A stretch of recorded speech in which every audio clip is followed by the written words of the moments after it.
The Percy Jackson Season 2 finale just did the unthinkable. It went completely off script. From a massive original siege on Camp Half-Blood, to a version of Zeus that is far darker than anything Rick wrote in his books. The show is no longer just an adaptation, it's a rewrite. But is this the evolution the series needed, or is it exactly why the fandom is more divided than ever? Today we're breaking down the massive changes to Thalia's origin, the performance of the cast from this season, and the uncomfortable truth about why Rick Riordan has become the fandom's biggest lightning rod.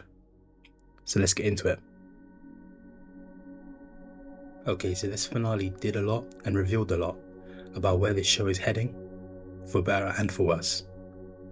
Season 2 didn't just adapt the Sea of Monsters, it actively pushed past it. And whether you loved or hated that, one thing is clear. This season marks a turning point for the series, for Rick's involvement and for the fandom itself. So today I want to break down the big finale changes, what worked better in Season 2, and why the cast feels stronger than ever. I also want to go over the backlash against Rick, and finally whether this show even gets to be completed. The finale makes a bold decision right out of the gate. It doesn't end where the Sea of Monsters ends. Instead, the show adds a completely original large-scale siege on Camp Half-Blood, turning what was relatively quiet bookending into a full-on battle sequence. And on one hand, this makes total sense for television. A season finale needs spectacle and stakes. It also needs something that leaves audiences impressed enough to come back next season. But on the other hand, the fans who are already unhappy or uneasy with this show aren't happy with this. Because when once you move past the book's ending, you're no longer just adapting, you're rewriting. That said, the siege itself is impressive. It's bigger than anything we saw in Season 1, and the choreography is tighter, and the show finally lets Camp Half-Blood feel like an actual place worth defending, because we see the main character's attachments to it. Whether you think it was necessary or not, this moment signals that the show isn't afraid to go off script. The most controversial change of the finale, and maybe the entire season, is how the show handles Thalia. In the books, Zeus turning Thalia into a tree is framed as a tragic but protective act. In the show, it's much darker. Here, Zeus deliberately does this against Thalia's will, not to save her, but to prevent her from becoming the Titan's champion. And that's a huge shift. This version of Zeus isn't just distant or prideful like in the books. He's calculating. He's willing to strip his own child of their agency just to maintain power. The contrast between the portrayal of Poseidon and Zeus has never been starker. Poseidon was willing to swallow his pride to save his son last season, and appeared this season to comfort Percy when all he had for him was 2 words in the book. And honestly, it works. This change reinforces one of the strongest themes of the show. The gods are not the good guys. And while they may be capable of human emotion, they're still rulers. And sometimes they're scared rulers. By leaning into the gods' moral greyness, the show feels more mature, even when it risks alienating the fans who preferred the cleaner mythology of the books. One thing the show does better than the books, and by necessity, is perspective. The Percy Jackson novels are almost entirely first person. That's great for intimacy, but limiting for television. Season 2 benefits massively from stepping outside of Percy's POV. We get moments where the supporting characters are alone, and we see Camp Half-Blood reacting without Percy present. We watch consequences unfold in real time. These added perspectives don't just pad runtime, they build a fuller world. Instead of Percy being the center of everything, the show allows the universe to breathe, and ironically that makes Percy's journey feel more important, not less. The 2 characters that benefit from this the most is Clarisse and Luke. Clarisse has always been one of those characters people think they have figured out from the moment she steps on screen. She's loud, confrontational, and is always there to make Percy's life just a little bit harder. but the show makes one really smart adjustment that completely reframes who she is without turning her into a different person. Instead of softening her or sanding down her rough edges, the show gives her something the books waited years to reveal: emotional stakes. By introducing Chris Rodriguez much earlier, the show lets us see a side of Clarisse that the books only hinted at much later. In the novels, Chris doesn't show up until his tragic storyline forces Clarisse into a vulnerable position, and by then readers barely know him. The show flips that dynamic. It lets us watch Clarisse stumble through her feelings in real time, trying to flirt like she's preparing for battle and getting generally embarrassed when things don't go her way. It's funny, but it's also humanizing. Suddenly she's not just a bully who makes things difficult for no reason. She's someone who cares deeply but doesn't have many people to care about. This early introduction also sets up future heartbreak in a way that feels earned. When Chris revealed himself as a traitor, I didn't just understand Clarisse's reaction, I understood it too. Because we've already seen how much she's invested in him. That groundwork makes her arc richer and more layered than anything the books had time to explore at this stage. The show essentially gives Clarisse a head start, turning her from a side character into someone whose emotional journey matters.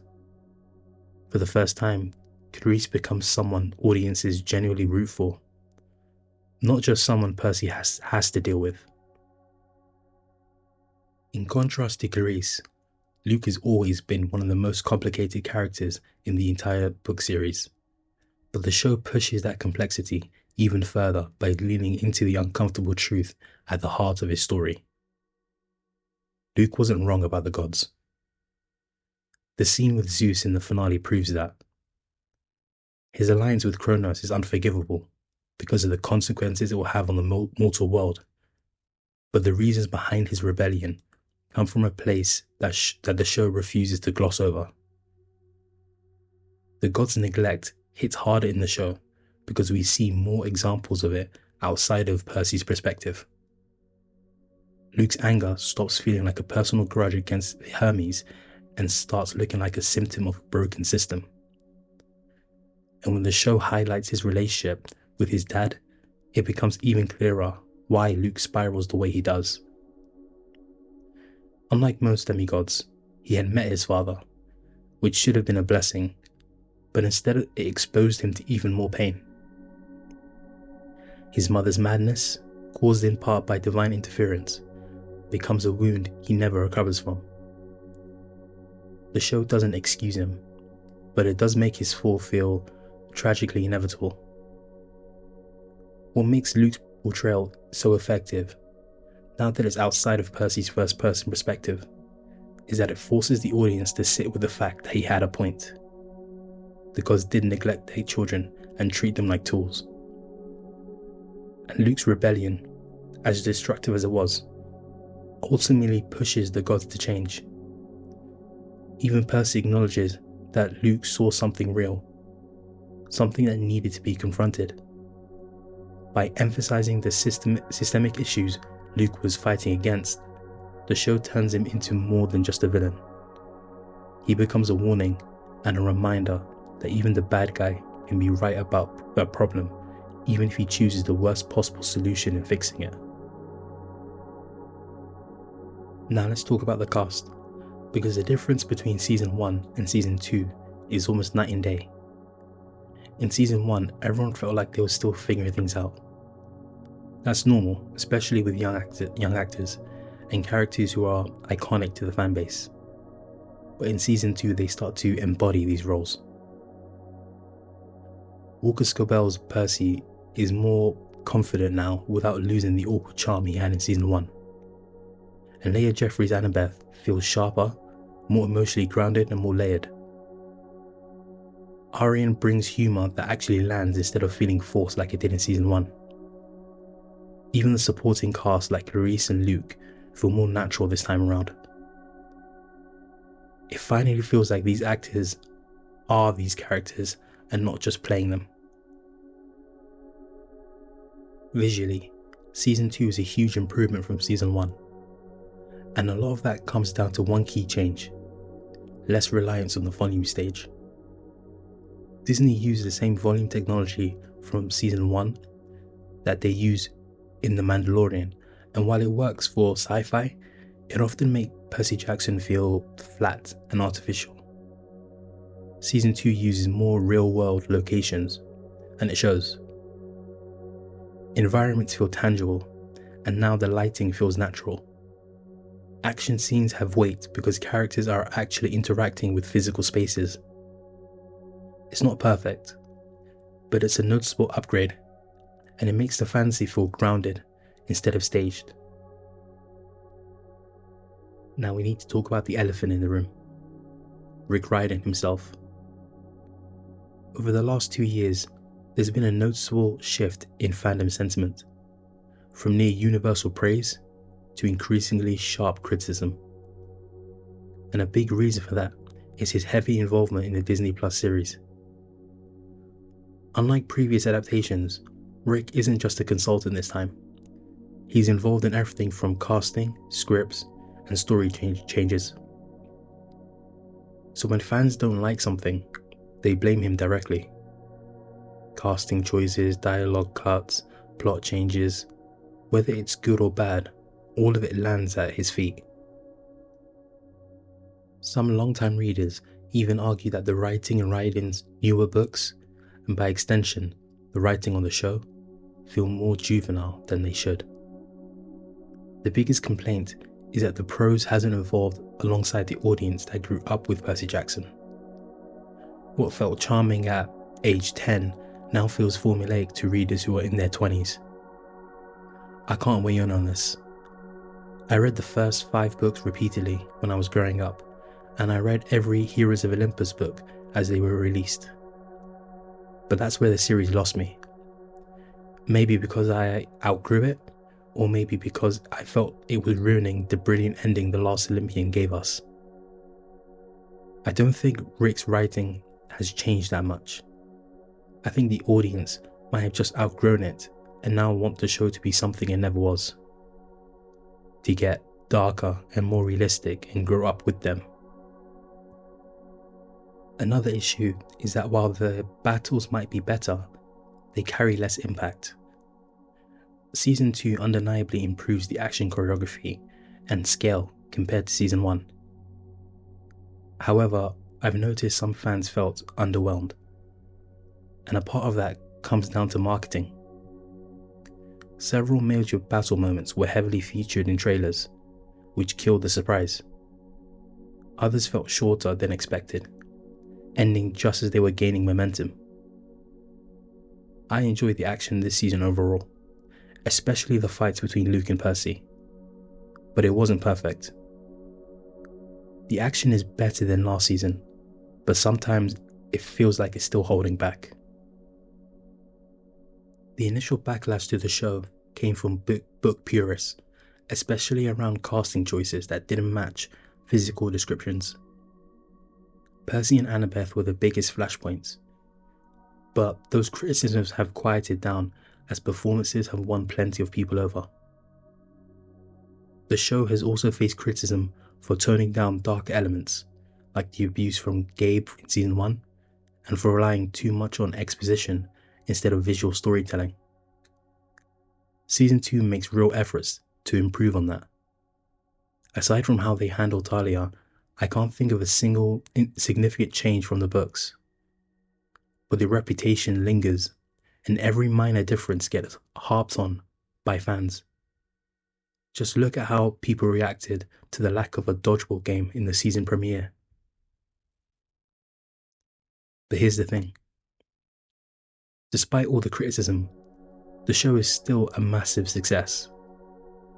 It broke streaming records last season, and despite a busy holiday season with Stranger Things taking center stage, it's still the highest watched thing on Disney Plus this season. It pulls strong viewership numbers, and general audiences seem to enjoy it. The loudest critics are often the most passionate fans, but they don't represent everyone, and Disney cares about numbers. The question that I'm most curious about is if the show will be renewed after Season 3. Season 3 is currently filming, but that doesn't guarantee renewal for Season 4. Fan discourse matters, online sentiment matters, and right now the fandom is more divided than ever. And while viewership is good, it has fallen since the first season. Hopefully Season 3, which airs later this year, will play against less competition. Because while Disney Plus has a lot of good shows that get renewed with less viewership, not all of them have this level of budget. Season 2 is still better than Season 1 in almost every technical way. Stronger performances, better visuals, bigger ambition. But ambition comes with risk. Whether this show survives long enough to adapt the first 5 books depends on whether it can balance honouring the source material, growing with its audience, and trusting itself to evolve. And honestly, that might be its biggest challenge yet.